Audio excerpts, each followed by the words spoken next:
What is up, everybody? JD here. Hope you're doing well today. Got a new one in from Oknife that we're going to check out. Let's jump into it.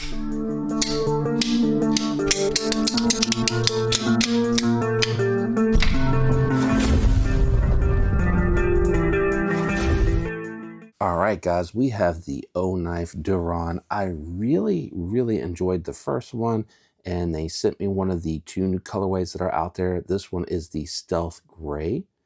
Very beautiful clamshell design on this one. Contoured aluminum scales. This is their OAL, proprietary aluminum. They say this is actually stronger than your standard aluminum, which is how they're able to make this into a frame lock. Does have a steel fold over deep carry pocket clip that is reversible with a lanyard post in back of that clamshell spacer here. So they design this or make this scale to be one piece construction, and then you can screw it together on one side and thread it into the aluminum on the other side, giving it a very clean show side profile. This is a thumb stud only knife. Nitro V is your blade steel on that very beautiful drop point blade. PVD coating on here. You do have minimal branding with the Duron and the model number underneath. I think if I gave some feedback, I would say take that model number and maybe put it back in here along the plunge grind, sort of like you did with the Nitro V on there. Thumb studs are really functional, nice, thin, slicey blade. I like the jimping on the back here. I'm able to get a good four-finger grip on here. It's very comfortable in hand, great hand positions. Have a spot to choke up with that little landing pad there as well. You need to choke up for some detailed work, and then you can choke back if you need to for any sort of chop cutting or anything like that. It does have a reversible pocket clip with thumb studs, but it is a frame lock. So left-handed on this one, you're going to need to remember not to be directly on the frame, but it is very manageable if you wanted to carry this one left-handed, and then just as comfortable in the right hand as it is in the left, or vice versa of how I said that. You got good access to the lock bar. Very smooth action. It's riding on bearings. Detent on this one is tuned extremely well. As you can see, it's very easy to reverse flick. It feels very thin and slicey. As I mentioned, it is a thin blade stock, but they have a very thin grind on here, making this one here extremely slicey, guys. Let me go ahead and do a quick size comparison for you. So right out the gate, a knife that I think I'd like comparing it to very well is going to be the Kaiser Milital. Same style carry, very clean, slender profile, great for EDC. I do like the contouring a little bit better on the Duron.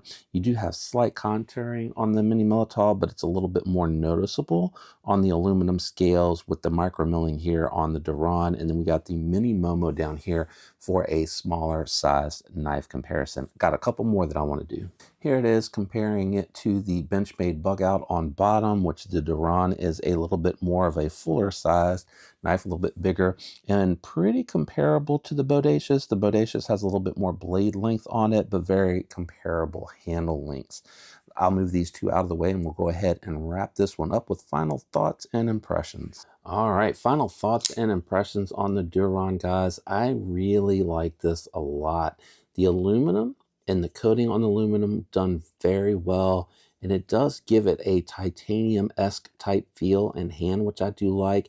And I love that they are innovating with this aluminum to make it a stronger recipe to hold up a little bit better and to be able to build this into the frame lock. Now it does have a steel lock bar insert with a hardened piece of steel for that lockup to ensure a slower wear down on that engagement, but the strength of the aluminum being able to support being a full-on frame lock. I have encountered the AOL or OAL on their Ultra and Pro for the arc field line, and the aluminum has held up really well. I've been carrying it in the pocket. I think that's more grudge or dirt from where I've been handling and using it, but it has held up well. I don't think I've seen any significant signs of wear on the aluminum.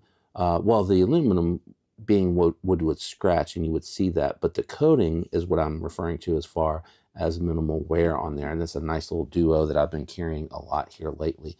If you're not familiar on the channel, I score on a grade of 1 to 10. 1 is the lowest, 10 is the highest. Now, this is a budget-friendly knife, sub-$100 knife.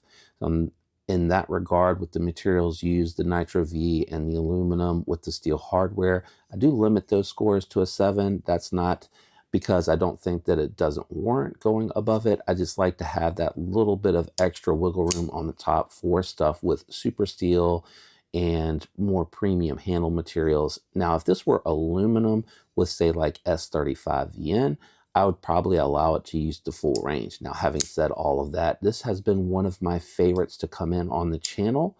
And what I take into consideration is going to be the aesthetics. That is subjective. Fit and finish, ergos, price, and performance are all the things that go into the score for me. Having said that, on this particular one, really like it. It has been one of my favorite budget knives released this year, so that's really saying something. I think I am going to go 6.8 on this particular one. Fantastic model, highly recommendable. Definitely think you should check it out. I have a link down below that helps the channel if you decide you want to pick one up. If you decide to do that, thank you, appreciate it. That is totally up to you guys. Let me know what you think about the Duron new colorway down in the description, in the comments below. If you are not subscribed, definitely consider subscribing, and a like helps the video with the algorithm. Special shout out to my channel members. Thanks for hanging out with me today, guys. I'm out of here. I'll catch you on the next one. Goodbye.